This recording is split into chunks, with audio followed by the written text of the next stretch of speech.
Baiklah, Assalamualaikum warahmatullahi wabarakatuh. Kami dari kelompok 4 akan melakukan presentasi terhadap hasil diskusi kami, yaitu dalam rangka penyelesaian tugas akhir mata kuliah proses bisnis. Sebelumnya saya akan memperkenalkan anggota kelompok kami, yaitu kami dari kelompok 4 dari R002. Yang pertama ada saya sendiri, yaitu Sadan Wira dengan NIK F1S1 20023. Lalu ada Kristiana Mutiara Ishak dengan NIM F1S1 20026, Aldino Dwi Putra dengan NIM F1S1 20036, Riki Maulana Sinurat dengan NIM F1S1 20040, dan Robi Heskial Pardomuan dengan NIM F1S1 20072. Dalam diskusi kami menggunakan dua jurnal, yaitu yang pertama, Jurnal Analisis Value Chain Manajemen pada Usaha Mikro Kecil dan Menengah di Indonesia, yang ditulis oleh Agustian Suseno, Jauhari Arifin, dan Sutrisno. Lalu jurnal yang kedua yaitu Analisis Value Chain di Industri Otomotif, yang ditulis oleh Henry SDMT. Selanjutnya yaitu masuk ke pembahasan.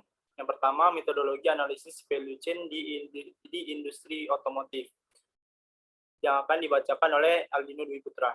Pada Aldino, saya persilakan. Baik, di sini saya akan membacakan metodologi analisis value chain pada otomotif di Indonesia. Metodologi penelitian pada jurnal yang kedua dilakukan dengan statistika deskriptif. Ini digunakan untuk menggambarkan kondisi aktivitas inbound logistik, yaitu termasuk penerimaan atau receiving, penyimpanan, storing, dan penyaluran distribusi pada proses produksi. Kemudian operation. Operation adalah serangkaian kegiatan yang berproses transformasi dari input menjadi output sebagai produk akhir. Selanjutnya yaitu service, selanjutnya yaitu marketing, sales dan service, yaitu sebuah pemasaran dan penjualan yang berkaitan dengan proses mempengaruhi pembeli agar bersedia membeli dari proses awal hingga kontrak penjualan, masuk iklan, promosi, usaha penjualan, dan penyelesaian saluran-saluran atau channel selection. Selanjutnya yaitu outbound logistik, yaitu yang berhubungan dengan pengumpulan atau collecting, penyimpanan, storing, dan distribusi produk dan jasa. Selanjutnya, procurement, yaitu aktivitas pembelian agar proses produksi dapat berlangsung yang meliputi bahan baku, persediaan, dan barang konsumsi lainnya. Selanjutnya, technological development, adalah setiap kegiatan mengandung nilai teknologi. Pengembangan teknologi sangat luas, mulai dari teknologi yang digunakan untuk menyiapkan dokumen, pengangkutan barang dalam proses, dan mengorganisir alat atau produk itu sendiri. Dan yang selanjutnya, human resource management, yang terdiri dari pengelolaan kegiatan yang terlibat dalam perekrutan, memperkerjakan, dan pelatihan. Yang terakhir adalah general administration, yaitu kegiatan administrasi yang terdiri dari sejumlah kegiatan, manajemen secara umum, perencanaan, dan keuangan. Sekian dari saya. Saya kembalikan pada moderator. Baiklah, selanjutnya itu metodologi analisis value chain pada usaha mikro, kecil, dan menengah akan dibacakan oleh Riki Maulana Sinurat. Pada Riki, saya persilakan. Baiklah, terima kasih kepada Sadan. Nah, jadi metode penelitian pada jurnal pertama. Jadi penelitian ini menggunakan metode kualitatif deskriptif dengan memanfaatkan data sekunder untuk mengakses data dan informasi terkini yang berkaitan dengan value chain analisis pada UMKM di Indonesia. Penggunaan metode kualitatif ini bertujuan untuk memberikan deskripsi serta mendapat gambaran yang jelas yang berguna untuk menjawab rumusan masalah, yaitu mengenai bagaimana analisis rantai nilai pada UMKM di Indonesia. Dan selanjutnya data sekunder yang digunakan adalah studi literatur dengan cara menggunakan kajian terhadap 10 artikel penelitian terdahulu mengenai analisis rantai nilai pada UMKM di Indonesia. Penarikan kesimpulan dari hasil penelitian yang sudah dikumpulkan dilakukan dengan metode analisis normatif kualitatif. Normatif yaitu menggunakan sumber-sumber data sekunder saja, yaitu artikel-artikel penelitian yang ditulis oleh para sarjana dan para ahli terkemuka. Dan simpelnya, penelitian ini menggunakan metode kualitatif deskriptif dengan memanfaatkan data sekunder untuk mengakses data dan informasi terkini berkaitan dengan analisis rantai nilai atau value chain analysis pada UMKM di Indonesia. Terima kasih, Hadan. Selanjutnya. Selanjutnya yaitu hasil pembahasan analisis value chain industri otomotif akan dibacakan oleh Robi Yeskel. Pada Robi, saya persilakan. Baiklah, di sini saya akan menjelaskan hasil penelitian. Sebelumnya saya ingin menjelaskan profil yang menjadi objek penelitian kami, yakni perusahaan otomotif PT Denso Indonesia yang disingkat DI. Merupakan perusahaan joint venture antara Denso Corporation dan PT Astra International di dalam grup PT Astra Auto Parts yang bergerak di bidang manufaktur komponen otomotif. Selanjutnya saya akan menjelaskan analisis deskriptif berdasarkan fakta dari data yang diperoleh penerapan value chain adalah sebagai berikut. Ada 9 data, yakni yang pertama aktivitas penerimaan, barang bahan baku gudang, inbound logistik, sudah menerapkan automated warehouse, IT, dan sistem just in time. Lalu yang kedua, aktivitas proses produksi, yakni masih menggunakan mesin semi otomatis. Lalu yang ketiga, aktivitas proses penyaluran produksi di gudang, sudah proses order yang otomatis. Lalu yang keempat, aktivitas pemasaran dan penjualan, sudah telah memiliki mitra saluran yang jelas dan tidak hanya membeli produk, tetapi juga memasarkan produk secara konsisten. Yang kelima, aktivitas pelayanan, sudah memiliki pusat-pusat servis dan peralatan yang mudah dijangkau atau diakses oleh konsumen. Lalu yang keenam, ada aktivitas pengadaan, sudah pembelian dilakukan dengan menggunakan prosedur yang efektif, dilakukan analisis, serta dilakukan pemantauan terhadap kinerja pemasok. Lalu yang ketujuh, ada aktivitas pengembangan teknologi, masih melakukan peningkatan proses produksi dilakukan melalui perbaikan teknologi. Yang ke-8 ada aktivitas manajemen sumber daya manusia, sudah memiliki mekanisme perekrutan dan pelatihan terhadap karyawan yang terprogram. Dan yang terakhir, yang ke-9 adalah aktivitas administrasi secara umum. Sudah aktivitas secara keseluruhan dilakukan pengawasan internal dan eksternal dengan standarisasi, sehingga mampu mengantisipasi perubahan dan dapat memperoleh modal kerja murah, serta perusahaan memiliki budaya dan pencitraan yang baik. Setelah dilakukan penerapan value chain, hasil pembahasannya adalah dari keseluruhan aktivitas, penerapan untuk 7 aktivitas sudah dikategorikan sangat baik, tetapi terdapat 2 aktivitas yang dikategorikan sedang. 7 aktivitas internal yang sangat baik, yakni inbound logistik, outbound logistik, marketing atau sales, service, procurement, human resources management, and general administration. Namun masih ada 2 aktivitas yang dilakukan dengan aktivitas sedang, yakni operation dan technological development. Baiklah, cukup sekian pembahasan dari saya kembalikan ke moderator.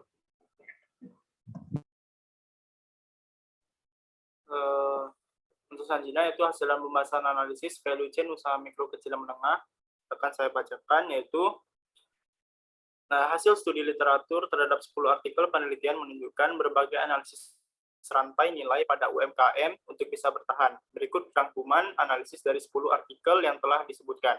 Yang pertama yaitu oleh Sujani melakukan penelitian berjudul Mapping Value Chain sebagai optimalisasi pengembangan kampung batik tulis di Surabaya. Hasil penelitian tersebut adalah proses penciptaan nilai yang terdiri atas variabel kreasi, produksi, distribusi, dan komersialisasi. Proses kegiatan dimulai dari perencanaan bahan sampai pada jaringan pemasaran, sampai perencanaan partisipan yang akan aktif pada pengembangan industri. Semua rencana proses tadi menghasilkan sebuah model integrasi hubungan mapping value chain dari Dinas Pariwisata, Dinas Perdagangan, pelaku usaha, pembeli atau masyarakat, pengrajin, pemasok, dan perantara penjualan. Yang kedua, Budaningsi dan Tina melakukan penelitian mengenai pemetaan dan analisis kompetensi inti pada value chain kre alang sebagai produk khas Sumbawa. Hasil penelitian tersebut adalah kompetensi inti yang dapat menjadi keunggulan bersaing pengrajin kre alang adalah kemampuan tenun oleh pengrajin yang original atau tidak mudah ditiru oleh penenun lain. Yang ketiga, Setianto melakukan penelitian berjudul Value Chain Cluster Pariwisata Banyumas, pendekatan multiple case study. Penelitian tersebut menghasilkan keberhasilan pengembangan pariwisata di Kabupaten Banyumas yang ditentukan oleh sinergi antar pemangku kepentingannya, dimulai dari dinas yang membidangi, perangkat daerah, himpunan hotel dan restoran, dan sebagainya. Penelitian ini menunjukkan bahwa upaya untuk mengembangkan pariwisata memiliki tingkat kompleksitas yang tinggi, sehingga diperlukan upaya yang lebih serius dalam rangka pengoptimalan komunikasi dalam antar institusi tersebut. Komunikasi menjadi kendala terbesar. Perangkat daerah masih menganggap sektor pariwisata sebagai sebuah tugas pokok, padahal pariwisata merupakan sektor yang bersifat lintas sektoral. Yang keempat, Hartati melakukan penelitian berjudul Analisis Value Chain dan Model Bisnis pada Industri Pengolahan Dodol Salak. Studi kasus UD Salaka Tapanuli Selatan. Menghasilkan analisis value chain dan model bisnis kanvas dari segi pelayanan perusahaan dapat memanfaatkan kebun salak sebagai nilai tambah dalam pelayanan terhadap konsumen, memberikan penyuluhan inovasi pada petani agar hasil pertanian kian meningkat. Dalam operasinya diperlukan quality control agar produk lebih berkualitas. Kemudian memberikan pelatihan kepada karyawan guna meningkatkan kualitas SDM, pemanfaatan teknologi modern, melakukan proses audit untuk supplier, membuat standarisasi harga sehingga petani mendapatkan kepastian harga. Yang kelima, Janah melakukan penelitian berjudul Analisis Rantai Nilai Kerupuk Lidah Buaya pada UKM Isunvera di Kota Pontianak. Hasilnya adalah rantai nilai kerupuk lidah buaya masih terkendala pemeliharaan peralatan produksi, perluasan pemasaran, inovasi pengemasan, pembukuan keuangan dan produksi ketika musim hujan dan saat permintaan naik. Atas masalah tersebut diperlukan upaya agar UKM Isunvera bisa menggunakan teknologi modern untuk menunjang perkembangan usaha. Yang keenam, Samuel melakukan penelitian analisis rantai nilai pada UMKM susu kedelai di Kota Denpasar. Hasilnya adalah untuk mencapai profit tertinggi, pemilik UMKM harus memaksimalkan penjualan dengan menggunakan jalur distribusi terpendek guna mengurangi biaya pemasaran. Produsen disarankan memberikan penawaran terbaik terhadap konsumen guna menambah penjualan, dan setiap konsumen diajak bergabung ke dalam sebuah grup daring guna memudahkan produsen dan konsumen dalam bertransaksi. Yang ketujuh, Hoiroh melakukan penelitian optimalisasi pengembangan kampung industri batik tulis daerah berdasarkan mapping value chain. Hasilnya adalah penciptaan nilai industri terdiri atas kreasi, produksi, distribusi, dan komersialisasi. Dimulai dari perencanaan bahan sampai jaringan pemasaran. Perencanaan partisipasi aktif dalam pengembangan industri menghasilkan model integrasi hubungan mapping value chain dari Dinas Koperasi, Disperindik, Pemerintah Kabupaten Bangkalan, dan beberapa instansi terkait. Yang kedelapan, Saputra dan Budiani melakukan penelitian kajian value chain pada industri knalpot di Kecamatan Purbalingga, Kabupaten Purbalingga, Jawa Tengah. Hasilnya adalah pemasaran knalpot tersebar hampir ke seluruh Indonesia. Pola pemasaran dilakukan dengan 3 cara, yaitu langsung ke konsumen, melalui agen, dan penjualan daring. Aktivitas value chain terbagi menjadi 3 aktivitas, yaitu proses perolehan barang, produksi knalpot, dan proses pemasaran produk. Kesembilan, Provaida melakukan penelitian, analisis, dan strategi upgrading rantai nilai pada industri susu di Kabupaten Bandung Barat. Hasilnya adalah terdapat 3 rantai nilai. Rantai nilai yang efisien adalah peternak menggunakan koperasi sebagai pemasaran. Faktor-faktor pendorong rantai nilainya adalah kapasitas produksi meningkat, motivasi tinggi, dan loyalitas anggota. Faktor penghambat adalah pada skala usaha yang tidak ekonomis, keuntungan rendah, diversifikasi rendah, inkonsistensi kualitas, dan bargaining position dalam penentuan harga rendah. Peningkatan kinerja dapat dilakukan dengan peningkatan peran koperasi, peningkatan akses permodalan, peningkatan kualitas kemitraan dengan pemerintah dan swasta guna menjamin kualitas susu. Yang terakhir, Wijayanti melakukan penelitian partisipasi UMKM dalam global value chain, faktor kritis untuk kesuksesan dalam jaringan produksi global. Hasil penelitiannya adalah keberadaan global value chain atau GVC harus berdampak positif bagi pembangunan berkelanjutan. Maka diperlukan sejumlah kebijakan, yaitu peningkatan kualitas hidup tenaga kerja, menerapkan standar kerja, dan menerapkan standar pengolahan bisnis pada perusahaan lokal. Ada 4 hal yang harus diperhatikan dalam rangka memperkuat keterlibatan Indonesia dalam GVC, yaitu Yang pertama, meningkatkan inovasi dan kualitas SDM dalam negeri, meningkatkan standar kualitas produksi setara dengan standar internasional, meningkatkan kapasitas untuk menyerap spillovers dari keterlibatan dalam GVC, dan yang terakhir yaitu meningkatkan hubungan antar perusahaan lokal dan internasional. Baiklah, selanjutnya yaitu perbedaan antara analisis value chain industri otomotif dengan usaha mikro, kecil, dan menengah akan dibacakan oleh Christina. Saya persilakan. Baiklah, di sini saya akan menjelaskan mengenai perbedaan analisis pada dua jurnal tersebut.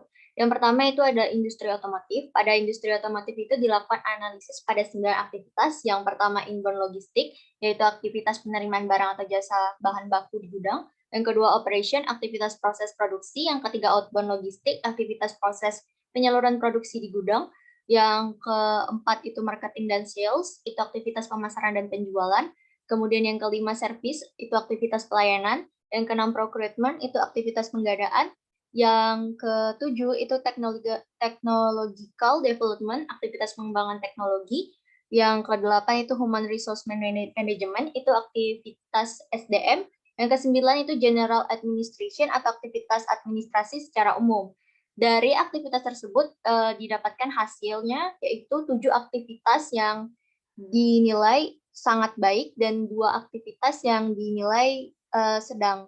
Kemudian untuk usaha mikro, kecil, dan menengah pada UMKM ini mengandalkan diferensial produk atau jasa.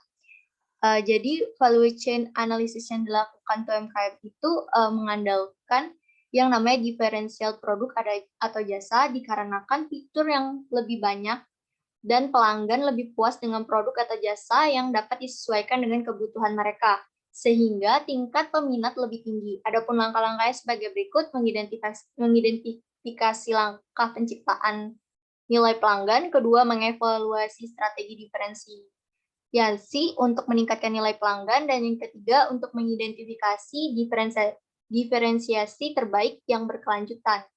Sekian penjelasan saya kembalikan ke moderator.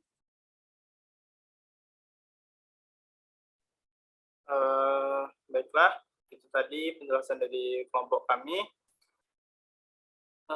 Terima kasih atas anggota kelompok saya, dan semoga presentasi kami ini dapat bermanfaat bagi pendengar dan pembaca.